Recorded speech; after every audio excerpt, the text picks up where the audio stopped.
Free socks.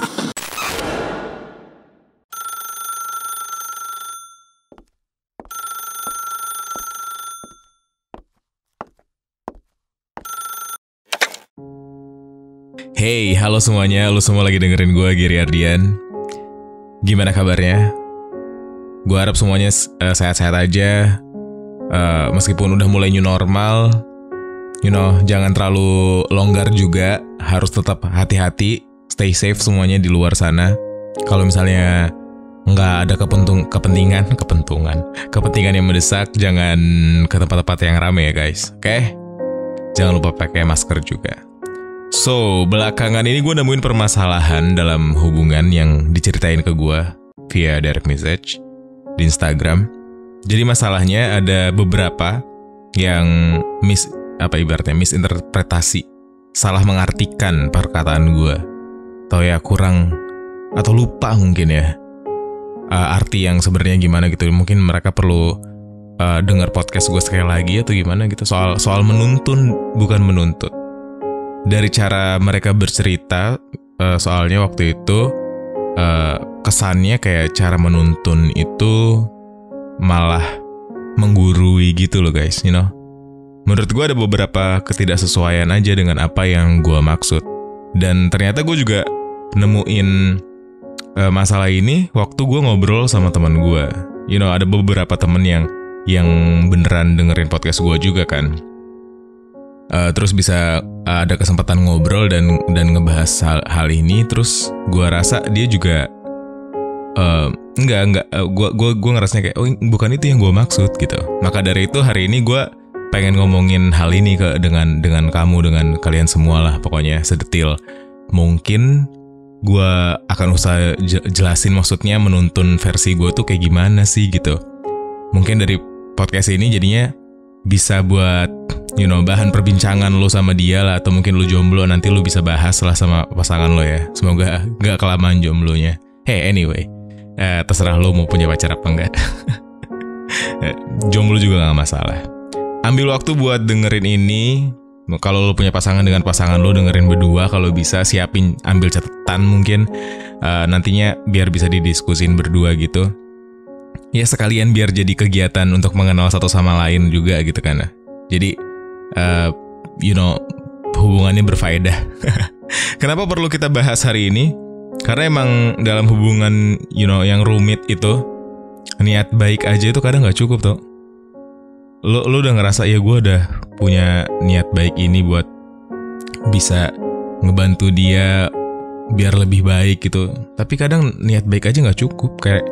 Kayak kalau misalnya niat baik lo menuntun tapi perlakuan lo salah, malah bisa jadi bumerang buat kalian berdua gitu, ngerti kan? Gue mulu dari tadi, kebanyakan nonton Kevin Hart anjing. Cuman lo semua pasti tahu kan maksudnya gue apa, biar nggak jadi bumerang, biar niat baiknya beneran sampai gitu. Kita tuh harus tahu juga kalau kadang untuk menyampaikan sesuatu, kadang kita itu bisa bagus karena cara, jelek juga karena cara gitu. Dari cara kita menyampaikan, bukan hanya dari apa yang kita usahakan untuk bisa disampaikan, tapi lewat delivery kita gitu juga kadang mempengaruhi itu bisa akhirnya sampai ke dia atau enggak. Sampai mungkin kita kadang heran gitu kenapa kesannya dia nggak mau belajar. Tapi bisa jadi gitu, ternyata masalahnya emang selama ini cara kita untuk menuntun dia itu udah bener atau belum gitu. Udah berapa banyak cara yang lo gunain untuk bisa menuntun dia menjadi orang yang lebih baik gitu. Karena ini kan bukan perkara mudah. Udah banyak banget lo pasti denger, lo jangan pacaran sama orang kalau misalnya lo berusaha mati-matian buat ngubah dia gitu. Karena ya perubahan tuh susah banget dilakuin kalau misalnya dasarnya bukan dari dirinya sendiri gitu. Yang menurut gue di sini itu karena ibaratnya pemikiran untuk bisa berubah pun sebenarnya bukan karena orang lain, tapi harus dari diri kita sendiri gitu loh. Jadi maksud gue menuntun adalah gimana cara kita untuk bisa ngebuat pemikiran dia itu jadi lebih matang supaya bisa mengambil keputusan yang dia tahu itu bakal lebih baik buat dirinya gitu. Kalau lo ngarepin lo ngasih tahu banyak hal untuk akhirnya dia ngikutin lo, gue rasa itu adalah hal yang justru mempersulit usaha lo untuk menuntun dia gitu loh. Makanya kadang niat baik aja nggak cukup. Gue menyadari itu udah dari ketika gue ada di sekolah bisnis kayaknya waktu itu. Anggap aja sekolah, tapi dari sekolah itu yang gue ambil justru malah gimana cara kita menghadapi manusia gitu loh. Ternyata kadang setelah gue tahu manusia beda-beda, kita tuh harus ngerti banyak hal ternyata untuk bisa memahami itu. Makanya itu nggak ngomongin soal hubungan romantis loh. Apalagi hubungan romantis yang kita bangun gitu, yang emang mau seumur hidup kalau misalnya diizinkan gitu kan. Jadinya niat baik beneran gak cukup. Kita emang harus beneran kenal dia dan tahu cara gimana biar bisa nyampe nih pesan kita semaksimal mungkin gitu ke dia gitu.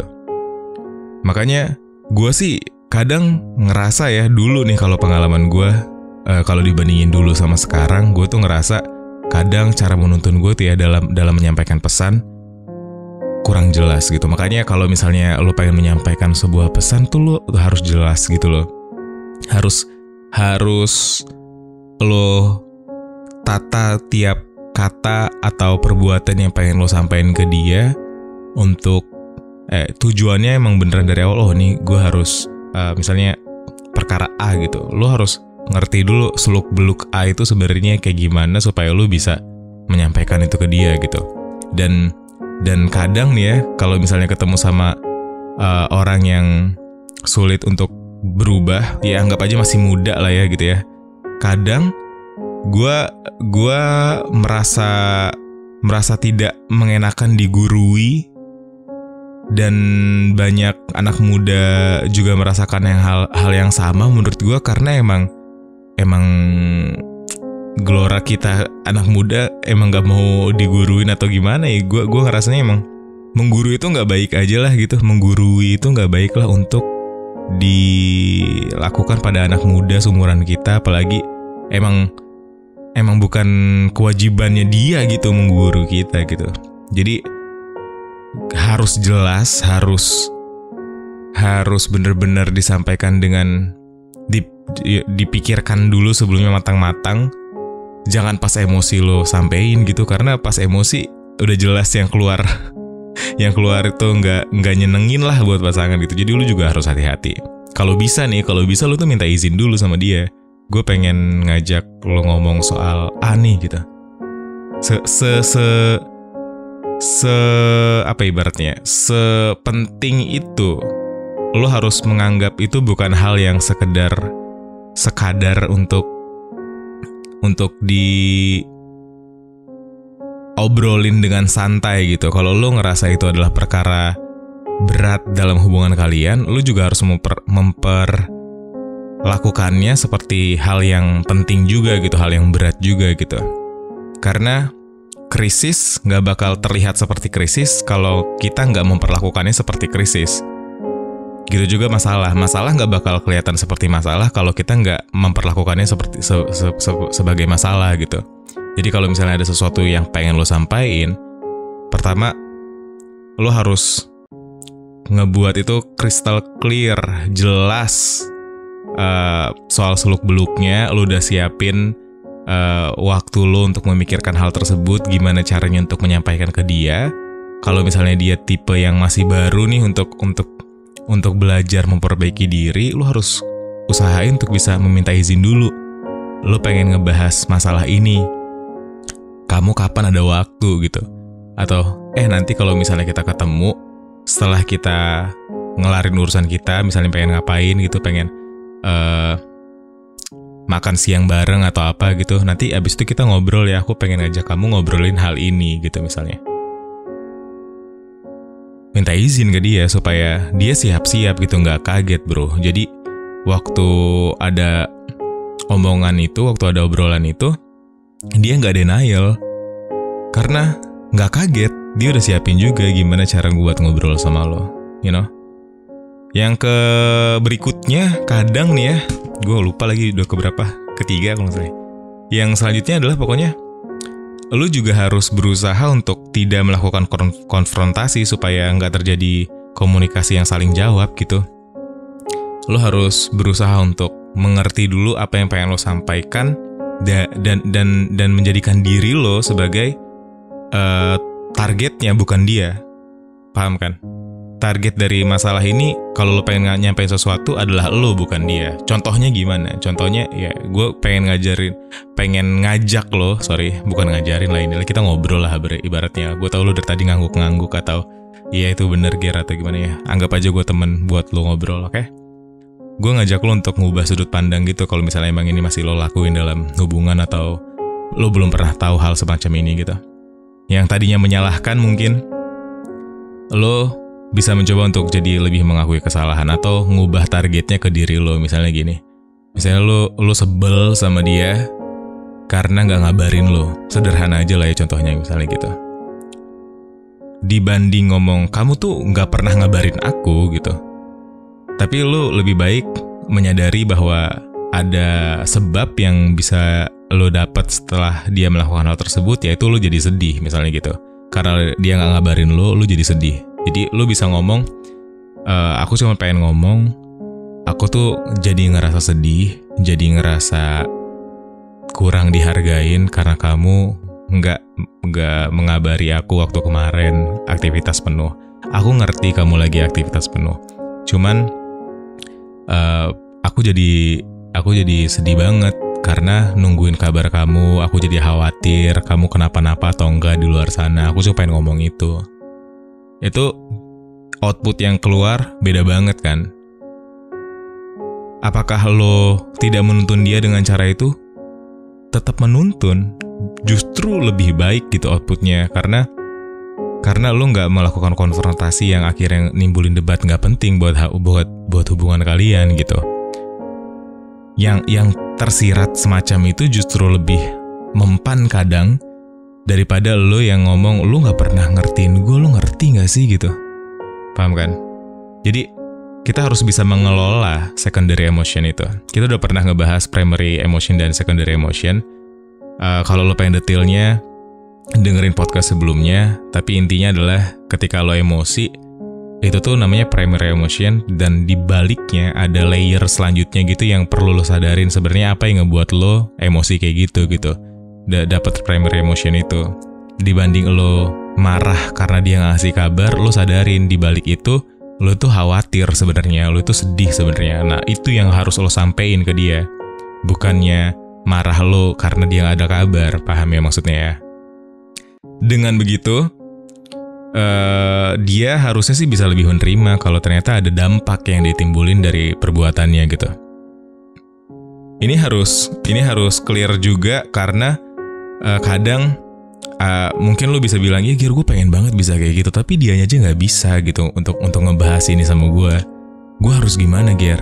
Ya gue sih biasanya ngomong gini sama orang-orang yang ketika lagi ngobrol sama gue, terus dia lebih milih bilang hal yang serupa gitu ya. Gue bakal bilang ya, at the end of the day gue nggak bisa nolong orang yang nggak mau ditolong.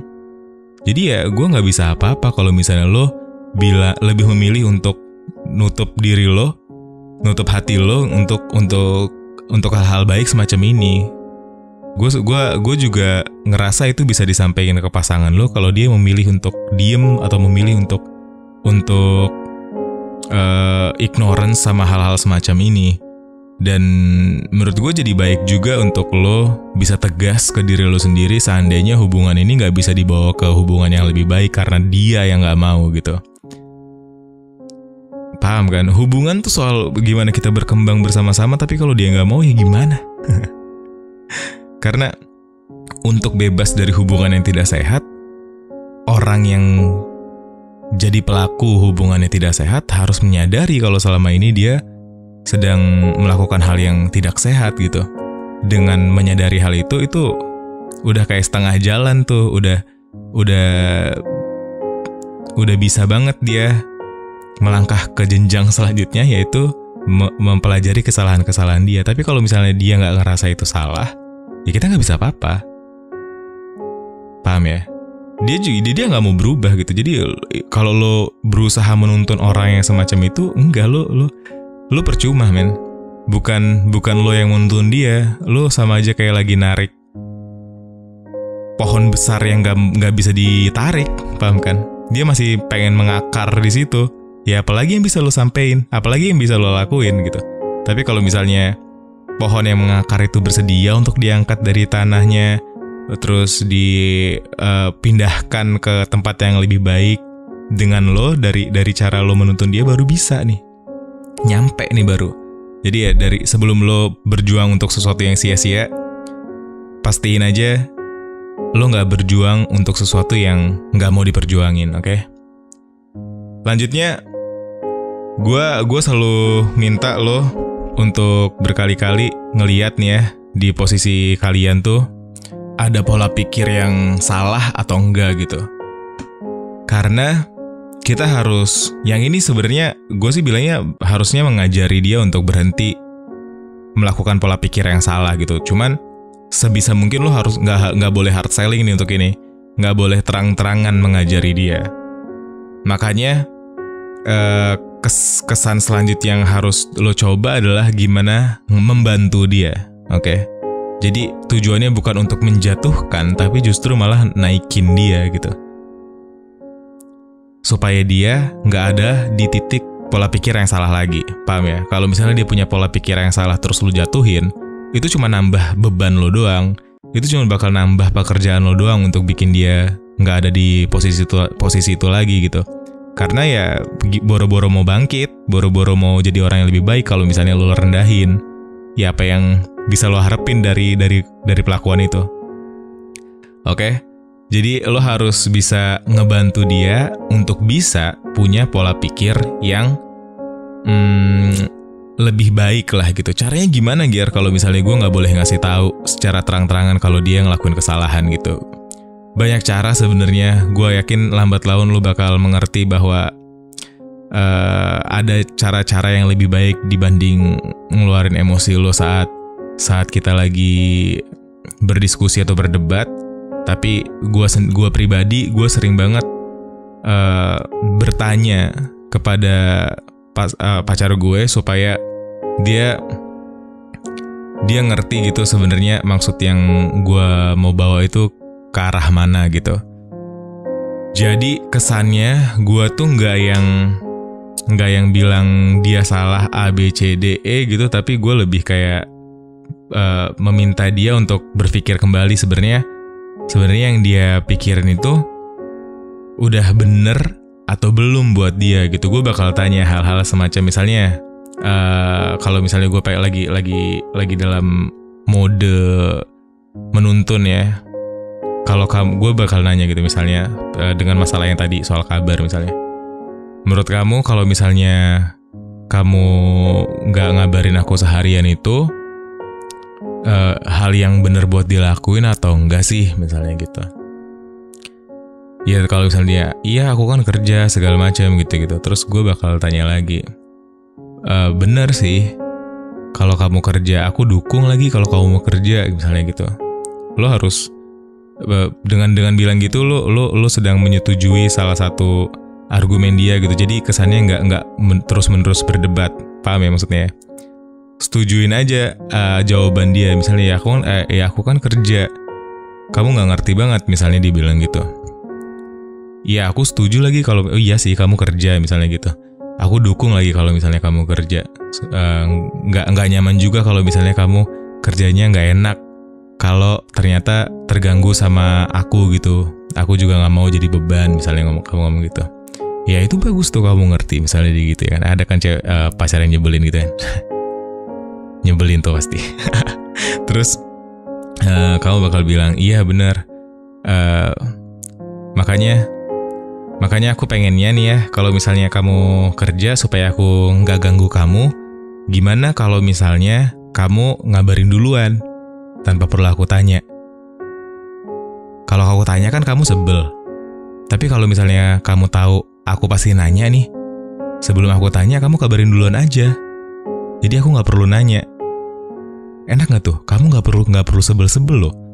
Kalau misalnya kamu tahu aku nyadarin kamu, kalau misalnya kamu tahu aku pasti nanyain kabar kamu, nanti waktu kamu kerja kepikiran terus lagi. Nih bentar lagi nih kalau gua udah kerja, pasti nih si Gary nanyain nih kabar gue. Nyebelin banget tuh anak. Misalnya kamu nanya di pikiran kamu kayak gitu. Gimana kalau misalnya ngasih kabar duluan? Lebih enak kan? Paham gak maksudnya?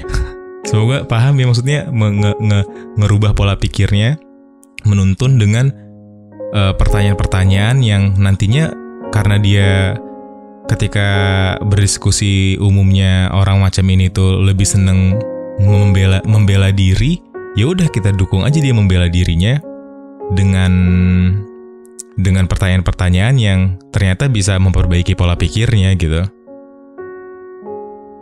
Nah, dalam metode ini ada yang perlu diperhatikan juga gitu.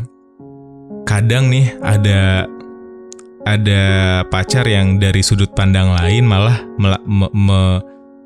menyalahgunakan kemampuan untuk bertanya ini untuk jadi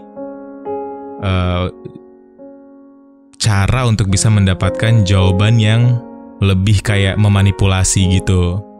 Itu juga harus diperhatiin. Tujuan dia bertanya-tanya seperti ini apa nih? Kalau lo ngerasanya, oh ternyata gue dimanipulasi selama ini, lo juga harus hati-hati. Tapi kalau ternyata untuk kebaikan kalian bersama, kenapa enggak kan? Jadi gitu, menurut gue menuntun yang baik itu percuma kalau lo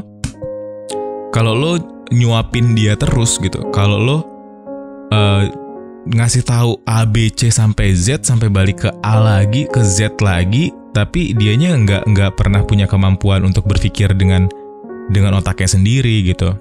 Sedangkan untuk bisa jadi lebih baik, dia harus bisa mandiri memikirkan segala sesuatu yang baik buat dirinya dan hubungan kalian gitu. So gue sangat menyarankan metode pertanyaan ini untuk kalian bisa menuntun. Gue sering banget ngelakuin hal ini juga soalnya.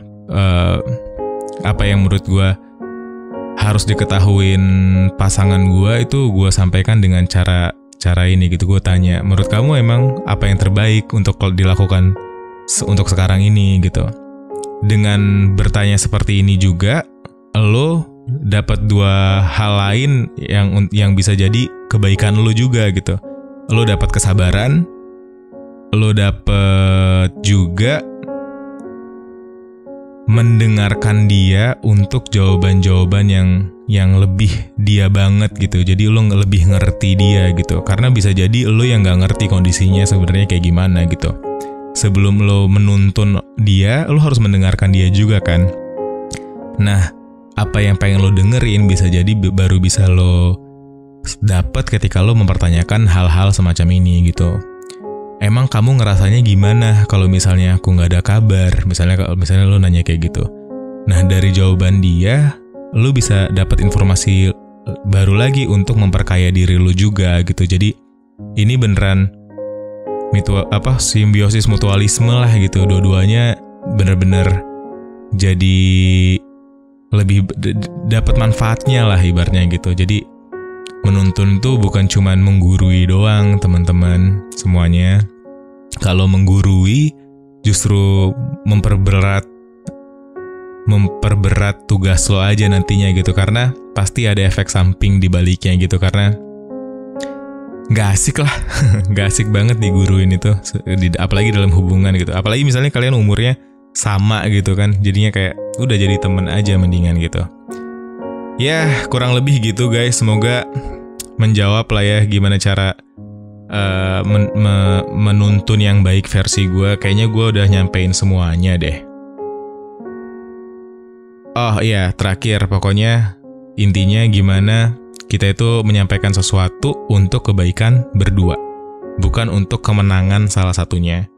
Karena kalau dalam hubungan salah satunya ada yang menang ya, di dalam diskusi atau dalam dalam perdebatan gitu ya, atau dalam ya komunikasi kalian gitu, salah satu di antara kalian masih ada yang mau menang, berarti sebenarnya keduanya sedang kalah.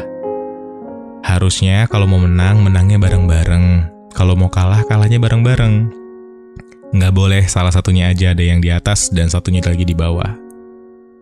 Hal ini bisa dilakukan kalau kalian juga punya ketersediaan gitu ya, punya kemauan untuk bisa menunggu proses perubahan dari orang yang lo sayang ini gitu. Karena nggak semua pertanyaan harus ada jawabannya hari ini. Intinya mah kalian harus terus-menerus berproses gitu, bertumbuh bareng-bareng, nggak boleh nyerah, nggak boleh cepet ngerasa kalah, udahlah nyerah aja gitu, nggak boleh. Karena nggak ada hubungan yang awet kalau nggak diawet-awetin, nggak ada hubungan yang bisa bertahan lama kalau nggak ditahan-tahanin. Intinya kalian semua harus rela untuk proses itu, berproses terus ya teman-teman. Semoga hubungannya makin baik dan kalian jadi lebih ngerti sebenarnya menuntun yang baik itu seperti apa. Good luck. Jangan lupa share ini ke pasangan kalian, oke?